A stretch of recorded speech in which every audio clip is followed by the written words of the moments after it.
In the first part of this course, we cover the absolute basics of Photoshop and we look at some of the tools on the left-hand side. Now we're going to take this a bit more advanced and we're going to look at layers, adjustment layers, masking, and some other things you might not have heard of, but which can be really useful in your workflow. So first of all, let's look at layers and adjustment layers in particular. So we already know how layers work. We know that we have our layer on the right-hand side here, and then we put layers on top of each other, and each layer affects the one below it. So to delete all of our layers, I can hold down Shift and select the bottom one, and then simply drag them down to the trash can. And now let's look at the individual adjustment layers that we have. So the first one is brightness and contrast, and I literally never use this one. It will allow you to change the contrast and brightness of your image, but it doesn't give you as much control as a levels layer or a curves layer. For example, I'm just going to open that up, and here you can see two sliders, one for brightness so we can brighten up the image or darken the image, and the other one for contrast, and that'll give the image some contrast.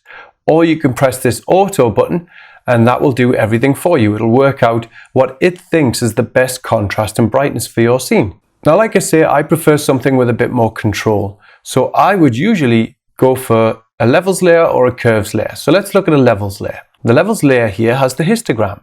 And again, we can press auto and that'll work out what it considers to be the ideal contrast. And I'm just going to undo that. And just to explain to you how the levels layer works.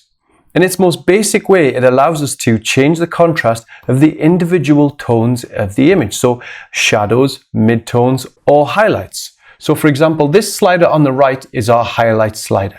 So if we select it and pull it along, you see that we're brightening up the highlights and by default, the midtones. This is the midtone slider.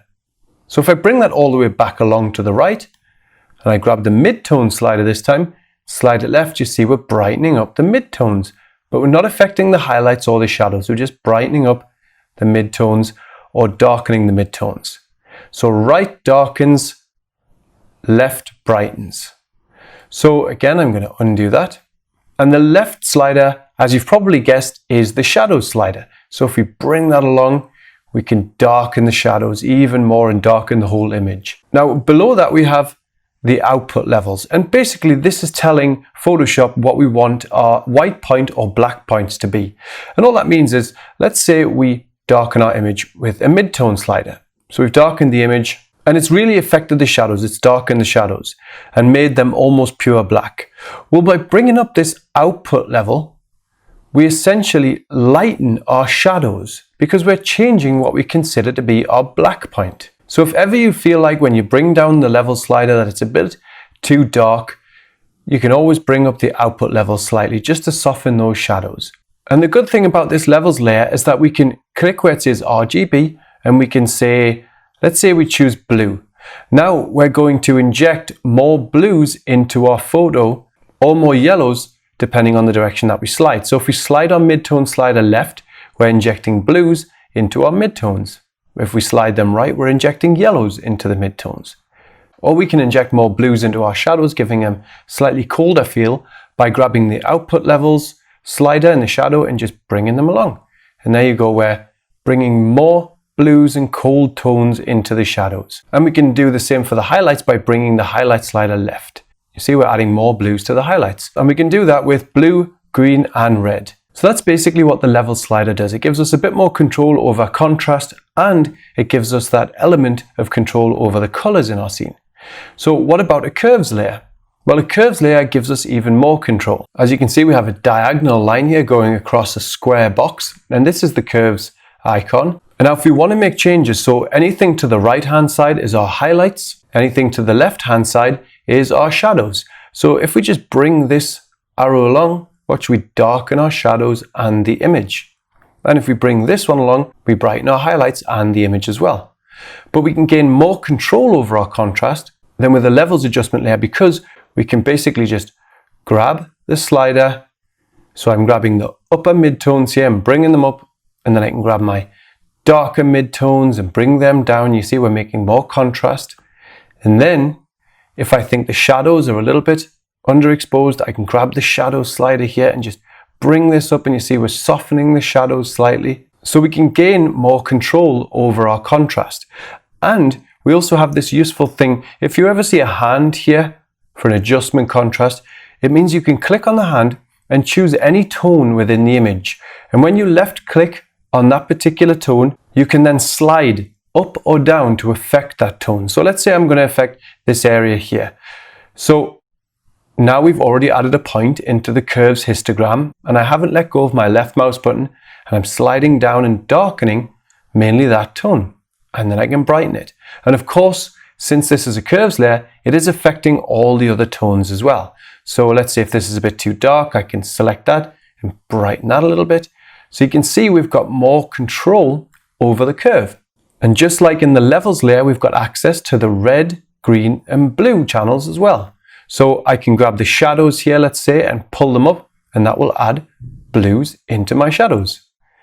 Or I can bring the highlights down, and that'll add some yellows into my highlights. Now generally I don't affect the colors in the image with the red, green and blue options, but that's just my style of photography. It's often quite fashionable for people to add some blues in their shadows and often some greens as well in their highlights to make it look a little bit more trendy.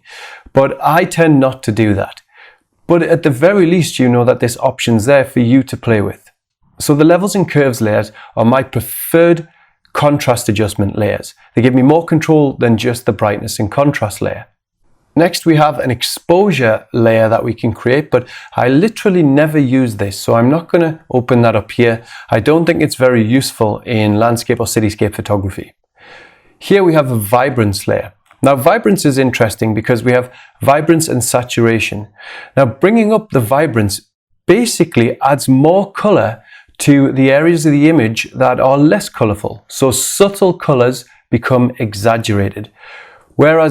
So if you see, we've got our vibrance all the way up to 50, and if we do a before and after, you see we've only added colors to the softer colors in the image. We've only added saturation to, for example, the sky, the beige in the sky, and some pinks in the clouds.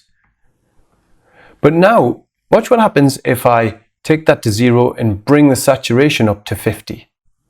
It's a huge difference because that's affecting the saturation of all the colors in the image. But vibrance only affects the softer colors in the image. So it has a much more subtle feel. Next, we have a hue and saturation layer. And here we can change the hue of an image. So if we just slide the hue slider along, you see, we're affecting the hue of the entire image there. Or we can affect the saturation, so we can desaturate or oversaturate. And we also have a lightness slider which brightens and darkens the image.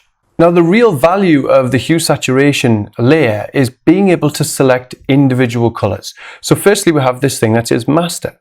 Now if you want, we can pick, let's say, the magentas, and you'll see this bar now has a selection of magentas. So if we bring the saturation down, you'll see we're not affecting many areas. We're just affecting this area along here, and these must be the magentas.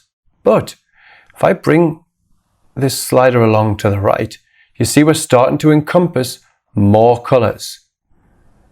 So we can increase or decrease the range of colors that we're affecting with the desaturation. Let me show you something else. So I'm going to move this out the way. See, I can just drag this up here, and I just want to look at the greens here in the mountain. So if I just want to affect the greens, I could always go to greens or yellows, depending on what this tone is.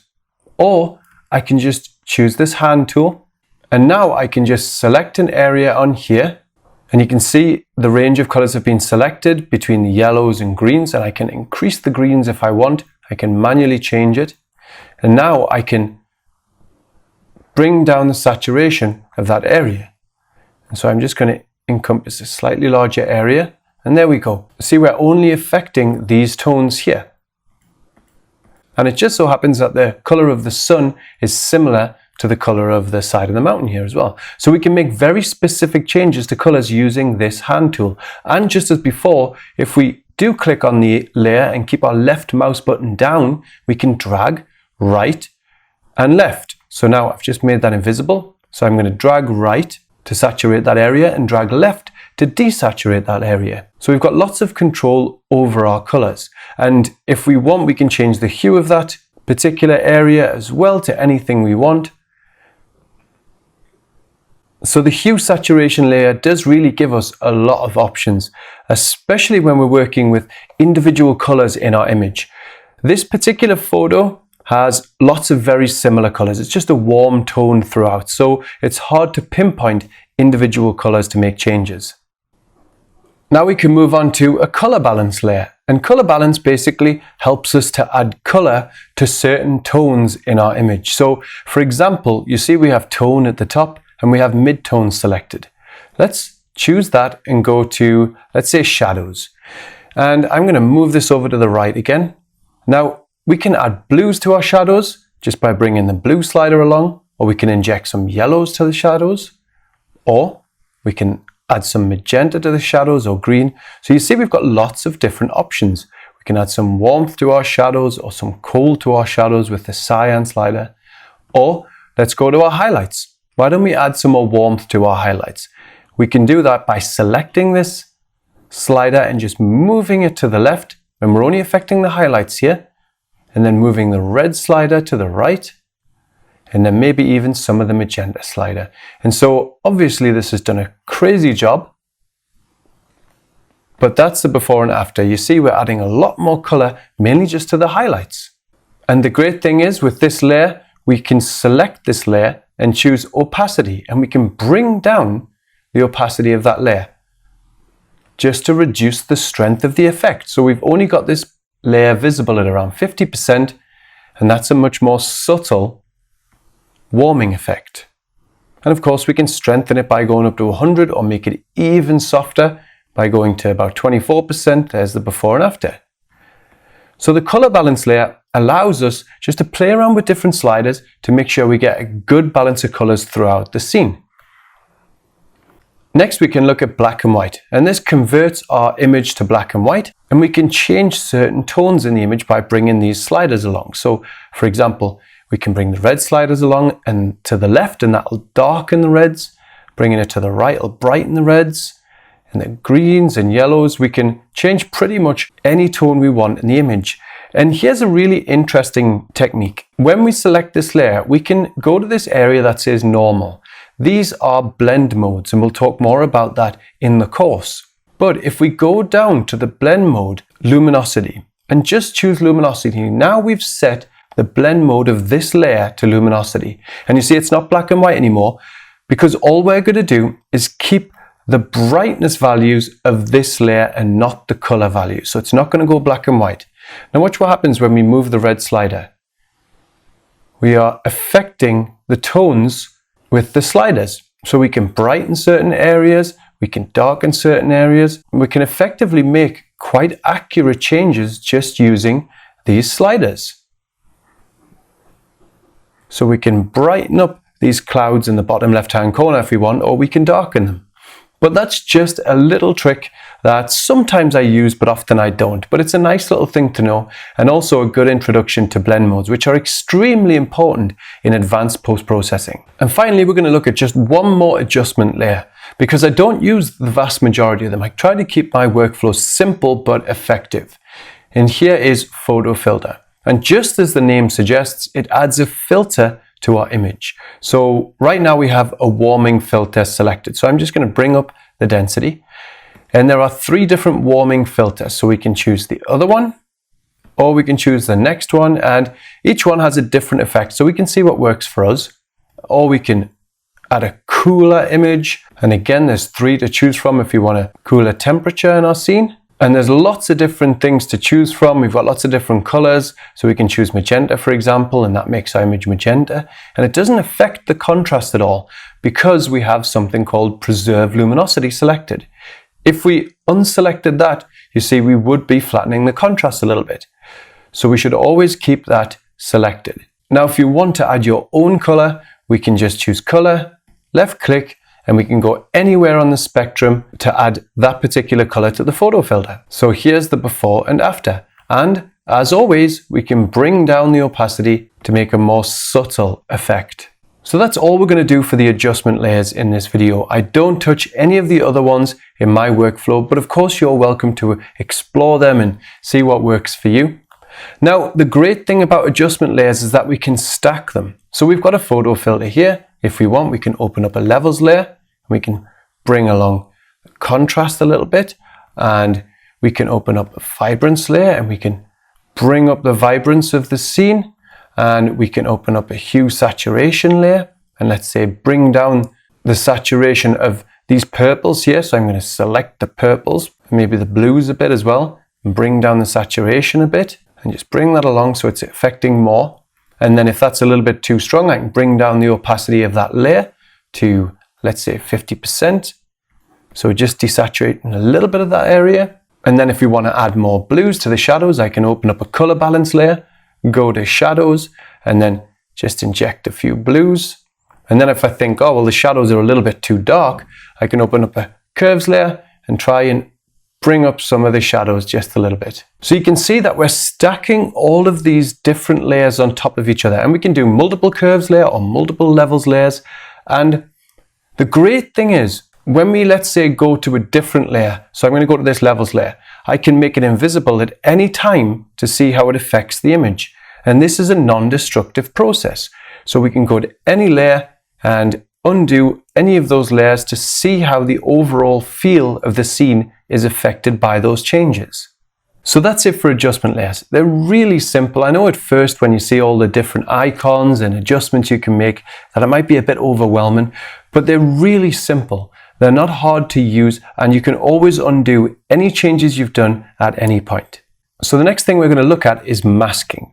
Now this is a much more simple process than people generally think. New users to Photoshop sometimes get a little bit confused about what masking is, but actually it's really simple, and I'm going to show you this. Masking is just erasing. That's it. It's just removing one thing from the scene. So that's simple. But the great thing about masking, and the reason why we love it so much, is because it's completely non-destructive. When you mask something, you can undo it at any time. So you never ever have to make a destructive process when it comes to masking. So let me show you exactly what I mean. Here I have two layers. So my bottom layer is a blue layer that says hello at the bottom, and my top layer is a yellow layer that says hello at the top. So if I bring down my opacity of the top layer, you can see both layers.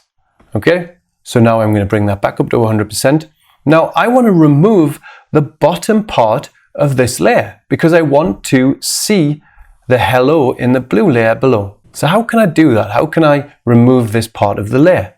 Well, I can go to this tool here, which is the eraser tool. If I select that and I select the yellow layer, so we've always have to select the layers that we're working on, and then I just run across that part of the yellow layer. See that we're revealing the blue layer underneath. That's because we are erasing the yellow layer. And you can see by that transparent piece under the yellow layer thumbnail that we've removed it, we've deleted it. So we've pretty much done what we wanted to do. Now, if I made some contrast adjustments and saturation adjustments and all that sort of stuff down the line, and I liked those adjustments, but then I realized that actually I wanted more of this yellow bit in, that I've erased too much. Well, I can't just go back and undo what I did without losing all of these changes. So basically to undo it, I have to press undo, and I have to undo all of those changes and then start from scratch. So that's why we don't like using the eraser tool, because it's a destructive process. But masking is exactly the same as the eraser tool. It's just non-destructive. That's how simple it is. But in masking, you only have to remember two rules. One, white equals visible or unerase, and black equals erase or invisible. Now, don't worry if that sounds complicated, it's really not. So to mask, I'm going to add a mask to this yellow layer, and you'll see there's an add a mask button here, this little square button. So if I press it, I've now created a mask, and you'll notice that the mask is white, and that's because white is visible, black is invisible. If I press Command and I or Control and I on a PC with the mask selected, watch what happens to the mask. It turns black. So now the yellow layer is invisible because black equals erase or invisible, and white equals visible or unerased. So watch if I make the mask visible again by pressing Command and I or Control and I, all of a sudden the top layer is visible again. So how do I erase this top layer, the bottom of the top layer, just like I did with the eraser tool? Well, it's easy. We select our paintbrush, we set our foreground to black because black is invisible or erase. And now watch, I'm going to make a slightly larger brush, and now I'm just going to do exactly what I did before, but please note that when I'm doing that, I have the mask of this layer selected. I don't have the layer selected, I have the mask of the layer selected. So I'm just masking out the yellow top layer. So look, I have the mask selected here. If I had the top layer selected and I try to paint on the top layer, you see we're just painting black on that layer, that's all. Now, in case you don't know how to make your foreground black or white, we have these buttons here. So let's say I make my foreground red and my background grey.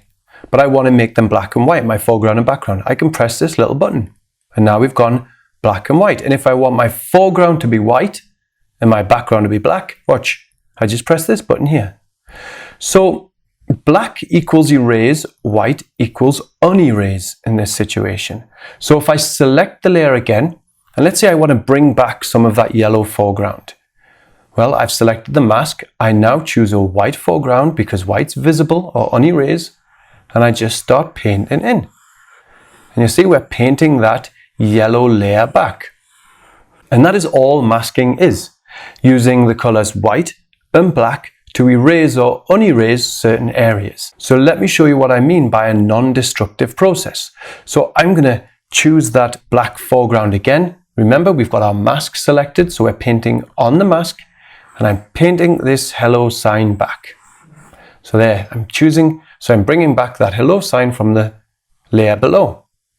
Now I make all my contrast adjustments and color adjustments, and I'm really happy with all those adjustments, but suddenly I realized that I need to paint back some of this foreground in the yellow layer. Well, all I need to do is choose the mask of the yellow layer, and what color do I need to make this layer visible again? Is it black or white?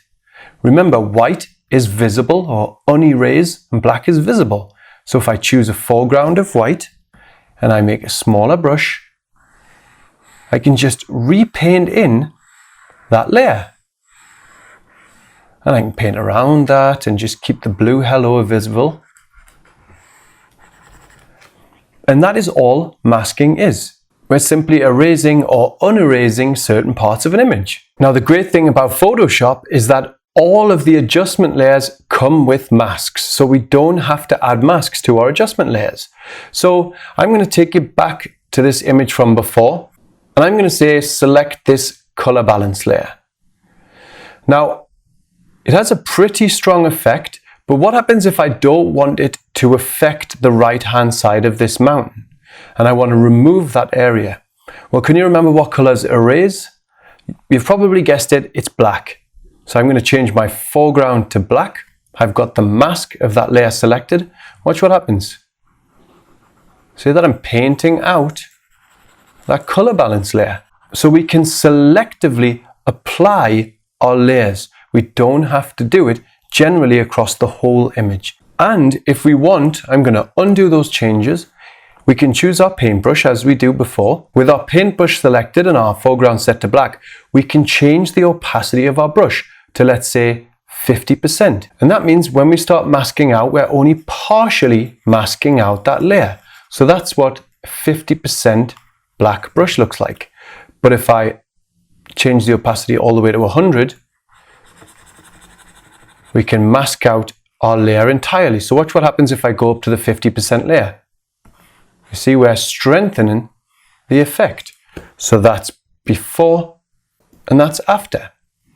So we can change the brush opacity to determine how strongly we want to mask out or mask in certain areas. So let's have a look at that again. If I open up, I'm going to select this top layer and I open up a levels layer and I bring the slider all the way along. Let's say that these clouds are too overexposed. Well, I want to mask out some of this levels layer because it's just too bright in some areas, but I like it in other areas. Well, let's keep the opacity at 100% and watch, I can just paint on those clouds, Remember, my foreground's set to black because I'm masking something out. I'm removing it.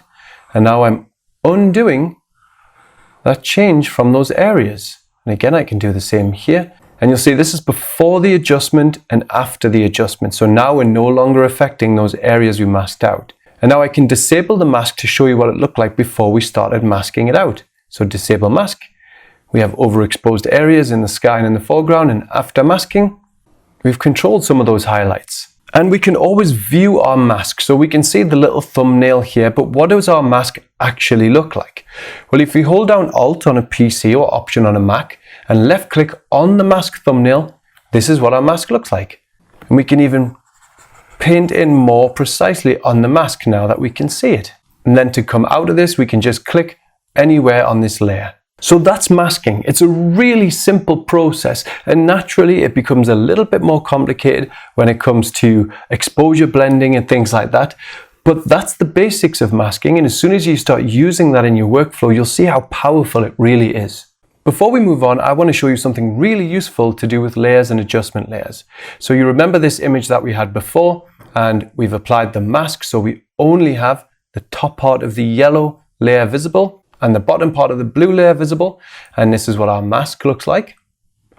So I want to desaturate the yellow layer, but I don't want to desaturate the blue layer, so I just want to make the yellow layer grayscale.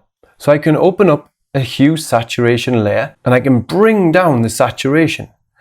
So I've desaturated the whole image. How do I just affect the yellow layer? Well, this is relatively simple.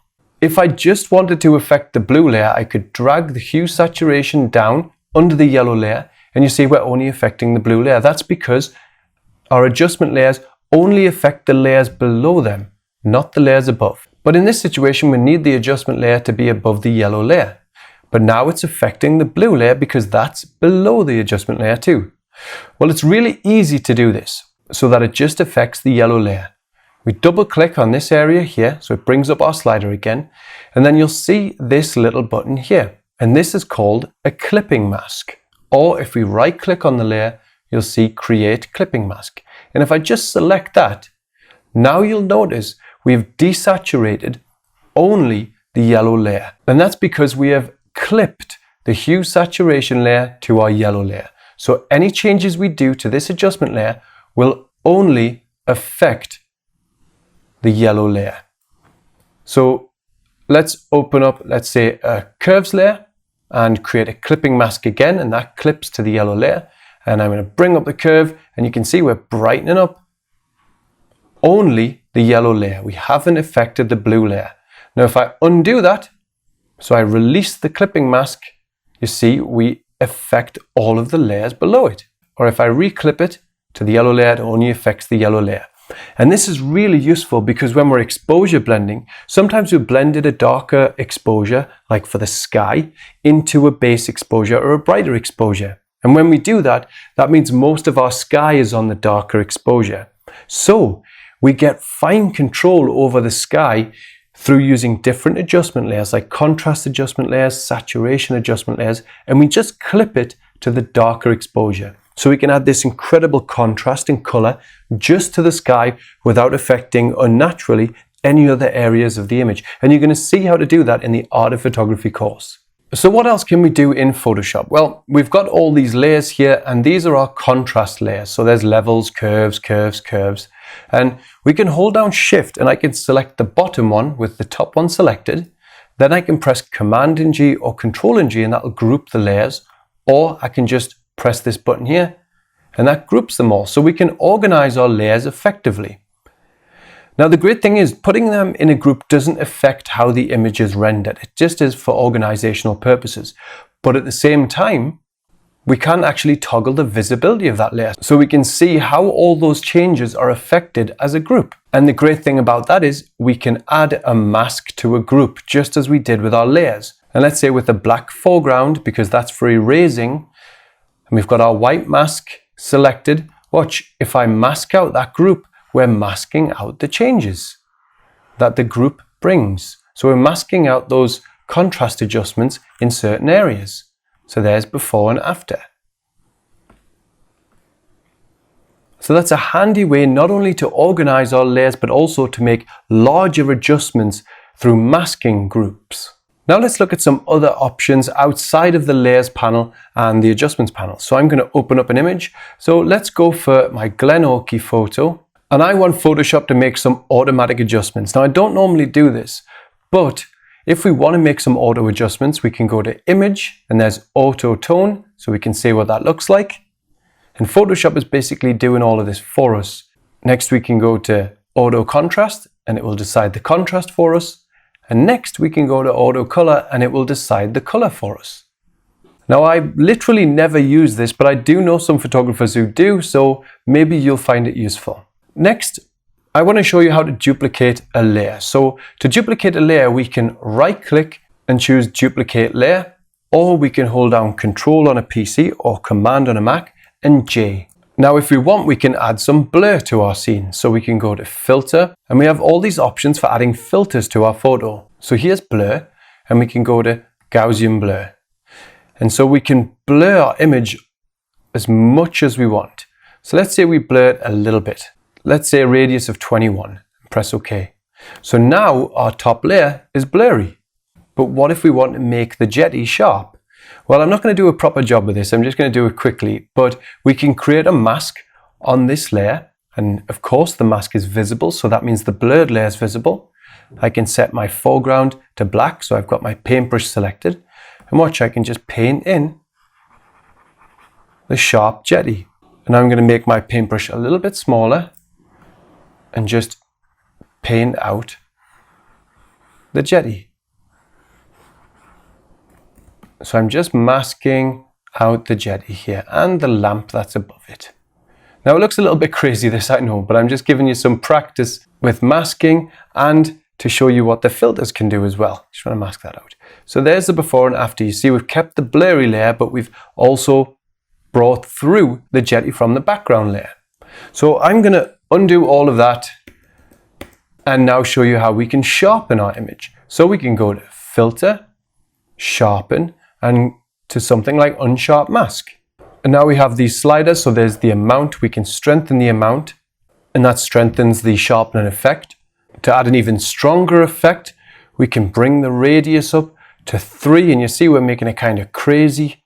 And that's why I like to use a radius of a maximum of 1 if I'm sharpening my full-size images. And threshold means the size of the pixel or the size of the edge that you wish to sharpen. So if you have some noise in your sky, for example, you see I have a little bit of noise up there. If I bring the threshold down, you see that noise became exaggerated, but I'm saying don't sharpen tiny edges, just ignore smaller edges. So by bringing along the threshold slider, you see we're not affecting the sky. And by bringing it back, you can see we do affect the sky. So just play with these sliders and see what works for you. Now you may have noticed that when we're applying filters, we're actually creating a destructive process. Because what if we did all of these adjustment layers just as before, and then we think the image is a bit too sharp? Well, how do we undo all of that? We have to literally undo all of those steps again. But there is a way to make this a non-destructive process. We can create what's known as a smart object. And a smart object basically just lets us undo changes like filters. So if we right click on our layer and we choose Convert to Smart Object, you'll see we have this little thumbnail. And now if we go to Filter, Sharpen, Unsharp Mask, and again I press OK, you see we have this smart filter. And we can even select the mask of the filter and mask out with a black foreground any of the sharpening effects that we don't want. So let's say we didn't want the sky to be sharpened because clouds can be nice and soft. We can just paint on the mask with a black paintbrush and we're masking out the sharpening effect. And because this is a smart object, you can see we've saved. So if we double click on the Unsharp Mask, we get the Unsharp Mask dialog back. And we can make any changes we want at any time in our workflow. So we're still creating a non-destructive process there. And with this, we can add multiple filters. So if we go back to Filter, we can go to Blur and use Gaussian Blur, for example, and press OK. And you see we've added both of those filters, but it's not affecting the upper part of the sky because if you remember, we masked that part out. when we masked out the sharpening filter. And again, we can just double click on the Gaussian blur and it gives us the Gaussian blur option again.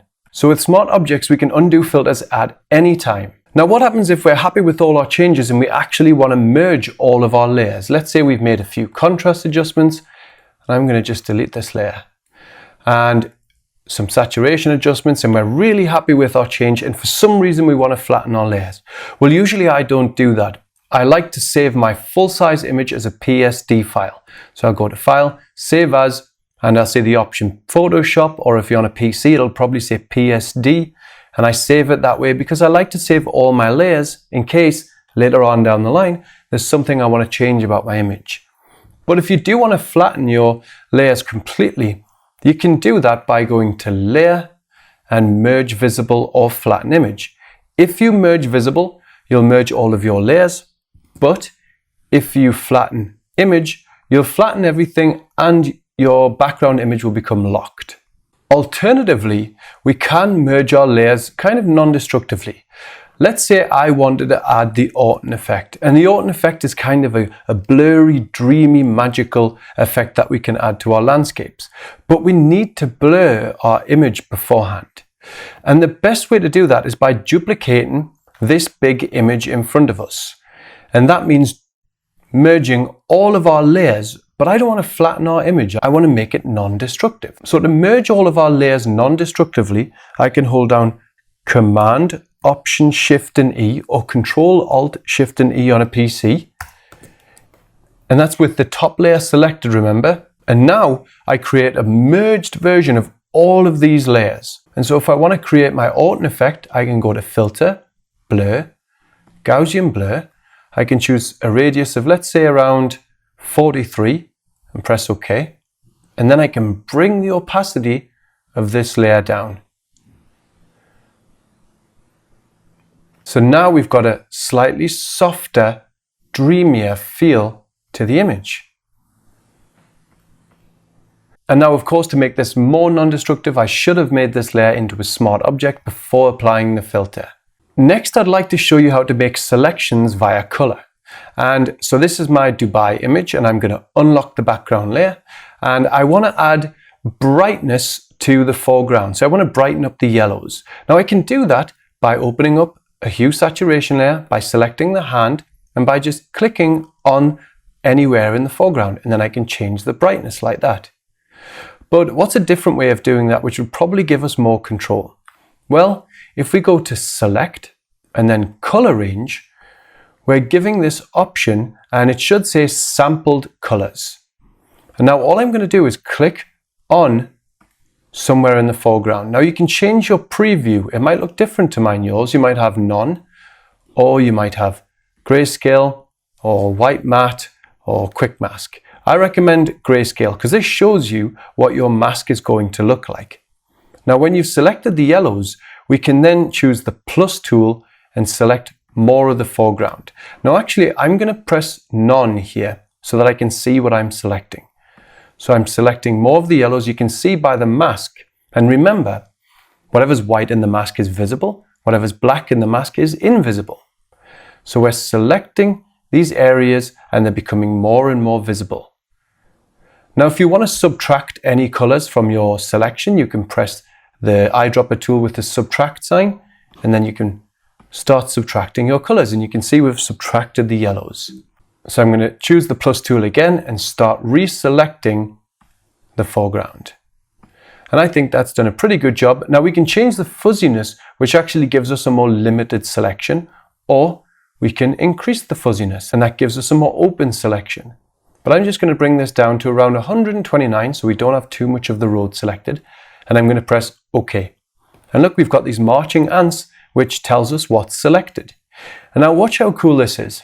I can click on a curves layer and you'll see that the selection, the marching ants have disappeared, but the mask has now been applied to the curves layer. So I'm going to hold down Option or Alt on a PC, and this is what our mask looks like. And remember, whatever's white in the mask is visible or selected, and whatever is black is not visible or not selected. So since the foreground, all the yellows in this mask are selected, watch what happens when I bring up the contrast adjustment. You see we're only affecting the foreground. We're not affecting the sky. And if I want, I can choose some reds, let's say, and I can add some reds to the foreground. Or I could choose some blues and I could add some blue to the foreground. So we have some great control by combining color range in the select option and applying it to a mask on the adjustment layer. And so whenever you have an active selection, so I'm going to choose the lasso tool, make a random selection here, and then open up an adjustment layer, that selection always goes onto the adjustment layer mask. Now I know we've been moving really quickly and there's a lot of information to take in, but practice will make perfect, so keep at it. And I just want to show you one more thing inside of Photoshop, and that's the transform tool. So I'm just going to get my interior image here and just open that up, and you'll see that I have some distortion here. If you look at the lines in the interior, they're not straight. And so I need to somehow fix them. So if I drag my ruler tool, I can see that the lines there aren't lined up and the lines there aren't lined up either. So how do I straighten this up? Well, there's lots of different ways to correct distortion in Photoshop, but I'm going to show you a very simple way. So to do that, all we need to do is make sure the background layer is unlocked, go to Edit, Transform, and Distort. And now you see we've got these lines around our image, and we can select these things here and drag them out or inwards, and it changes or distorts the image. So I want to straighten the line of that window up with the side of the image. So I'm just dragging it to the right, and you see we've done a really good job of straightening that up. And now we need to do the same here. So I'm going to drag this left, and I can grab my ruler and it'll show up temporarily just to make sure that's straight. And when I'm done, I can press OK. So now we've straightened up the distortion in that image using the transform tool. We can also use the perspective transform. So if we go to Edit, Transform, and Perspective, we have the same options, but it might not work here, but we can drag these along, and you see both sides of the image have gone outwards equally. So I'm just going to bring my ruler out, make sure that's straight. It's relatively straight, and just bring it along a little bit more, and then press OK. So that's actually done a good job too. So we can use distort and perspective to correct any distortion that we have in our images. So for now, that's the very basics of Photoshop. Now there's one more video after this which is going to show you what Adobe Camera Raw is, but if you're a Lightroom user, then you can skip that video because Adobe Camera Raw is identical to Lightroom. They have all the same sliders. The only difference is that Adobe Camera Raw doesn't have the organizational element of Lightroom.